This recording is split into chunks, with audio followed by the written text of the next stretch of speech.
Halo, saya Orizal Sisera Sinaga dengan NIM 190254243006 dari jurusan Budidaya Perairan Universitas Maritim Raja Ali Haji. Di video kali ini saya akan menjelaskan mengenai apa itu kriopreservasi dalam bidang aquaculture. Yang pertama kita akan membahas pengertian dari kriopreservasi. Kriopreservasi berasal dari dua kata, yaitu krio yang artinya beku dan preservasi yang artinya penyimpanan pada temperatur yang rendah. Artinya, kriopreservasi adalah teknik menyimpan materi genetik dalam keadaan beku di suhu yang sangat rendah yang disimpan dalam nitrogen cair dengan suhu super dingin mencapai minus 196 derajat Celcius.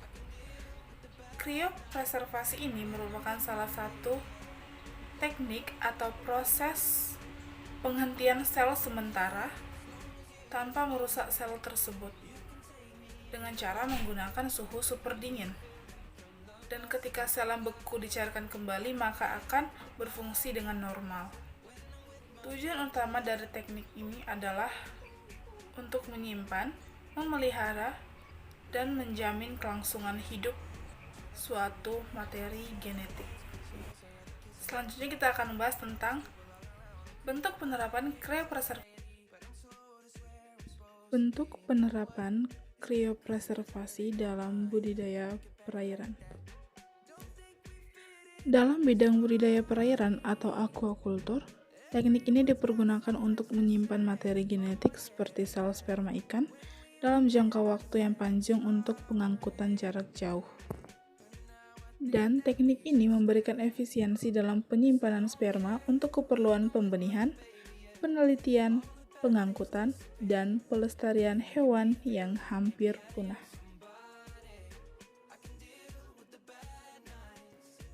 Sekarang kita akan membahas bagaimana cara kerja kriopreservasi pada sperma ikan. Proses kriopreservasi sperma dapat meliputi pembuatan extender, koleksi dan pengenceran sperma dengan bahan pengencer, penambahan gamet pada wadah penyimpanan, ekuilibrasi, pembekuan, dan yang terakhir, thawing. 1. Pembuatan extender. Extender merupakan cairan yang digunakan untuk mengencerkan sperma untuk memperoleh kuantitas sperma ikan lebih banyak.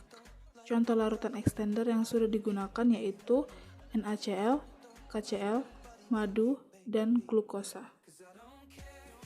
Dalam pemilihan extender dibutuhkan beberapa syarat, yaitu bahan yang bekerja untuk melindungi sperma ikan saat terjadi pembekuan untuk menghambat aktivitas spermatozoa sehingga menghambat pemakaian energi. 2. Mempunyai bobot molekul yang kecil agar mudah dan cepat penetrasi ke dalam sel yang bertujuan untuk mengurangi toksisitas akibat osmolaritas yang tinggi. 3. Mudah dilarutkan dalam air. Dan 4. Diuji terlebih dahulu kesesuaian sifat spesifik sperma sesuai dengan jenis biota. 2. Pengenceran sperma dengan extender. Tujuan dari pengenceran sendiri yaitu untuk mengurangi aktivitas dari sperma sehingga sperma tidak membuang banyak energi dan memungkinkan sperma untuk bertahan hidup. Selanjutnya, penambahan bahan pengawet atau krioprotektan. Bahan pengawet ini berfungsi untuk melindungi sel sperma ketika proses pembekuan karena pada proses pembekuan akan terbentuk kristal-kristal es yang runcing, dan runcingan es tersebut dapat merusak sel sperma. Zat pengawet yang biasa digunakan adalah DMSO, fruktasa, gliserol, metanol, dan etilen glikol. Kemudian yang keempat yaitu pengepakan gamet pada wadah penyimpanan.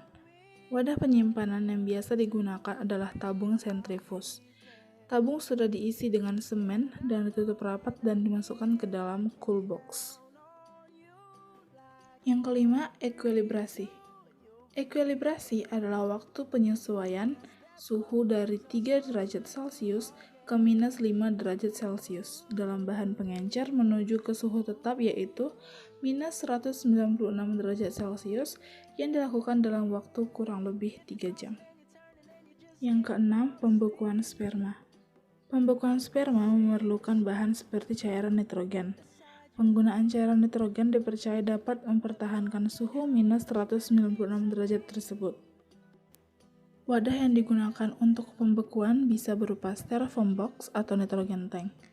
Penggunaan styrofoam box biasanya menggunakan uap nitrogen cair dan hanya digunakan dalam jangka waktu yang pendek.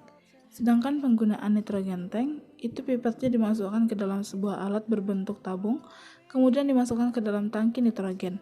Tangki nitrogen digunakan untuk penyimpanan sel dalam jangka waktu yang lama.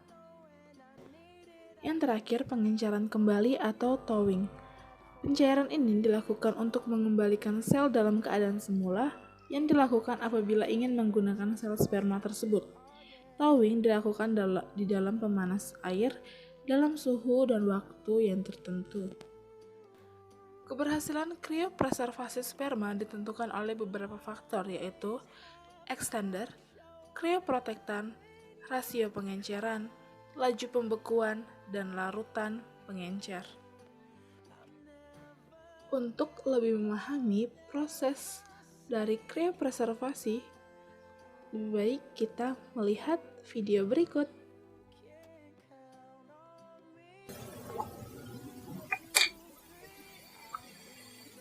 From freezing media. We take out the freezing media as required depending on how much we want to freeze the sample, how much quantity of sample we want to freeze. The sperm freezing media is not kept in the heat block, it is rather kept outside it for it to come to normal temperatures. 37 degrees centigrade is not required for sperm freezing media.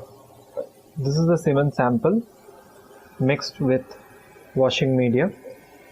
We'll centrifuge this and collect the sperms as a pellet at the bottom of the tube. Then we can add the freezing media to it.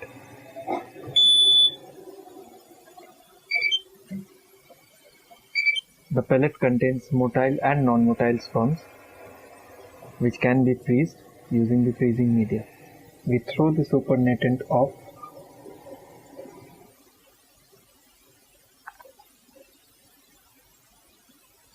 keeping only 0.3 to 0.4 ml of it. The pellet is thoroughly mixed.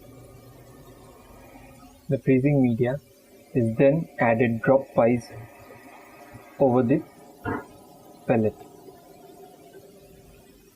The sample needs to be stirred regularly for equal mixing of the sample along with the freezing media.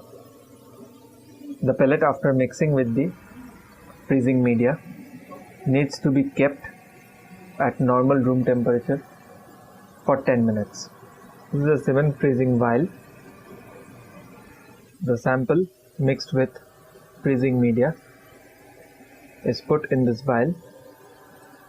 The vial needs to be marked properly with patient's name and ID and the date of freezing.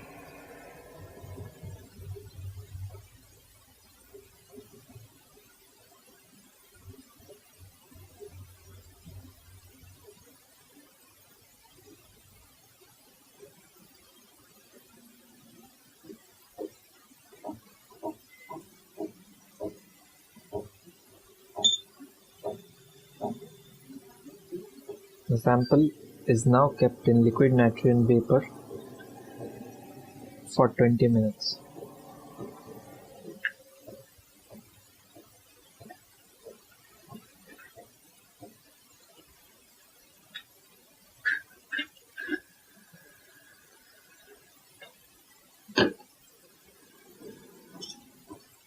After 20 minutes, the sample is taken out.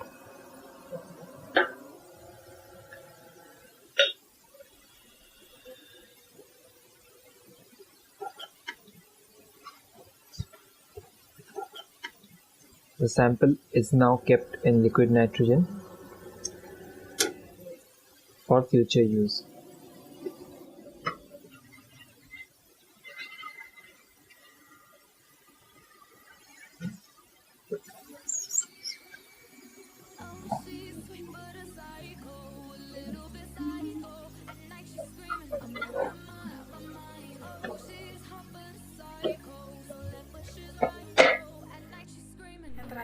kita akan membahas mengenai apa keuntungan penerapan kriopreservasi di Kepulauan Riau daripada membawa langsung induk jantan ikan untuk pemijahan terkait dengan kondisi geografis dari Kepulauan Riau tersebut dan mempertimbangkan dalam aspek efisiensi dalam pengiriman. Oke, jadi seperti yang kita ketahui bahwa Kepulauan Riau dikelilingi oleh lautan sehingga menyulitkan untuk mengirim induk jantan langsung keluar provinsi, karena dalam pengirimannya kita membutuhkan wadah untuk si induk ikan, dan kita juga harus mengurus transportasi yang memenuhi prosedur untuk pengiriman makhluk hidup. Hal tersebut cukup sulit dilakukan dan juga membutuhkan waktu yang tidak sedikit. Dan ketika kita mengirimkan induk jantan langsung ke luar provinsi, ada kemungkinan dalam proses pengiriman induk ikan akan mengalami stres atau juga bisa sampai mencapai kematian. Dan ketika induk ikan stres, maka sperma ikan yang dihasilkan akan turun kualitasnya. Nah, dengan penerapan kriopreservasi tersebut, kita dapat mengirim sel sperma dengan lebih mudah karena tidak ada resiko kematian induk ataupun stres pada ikan.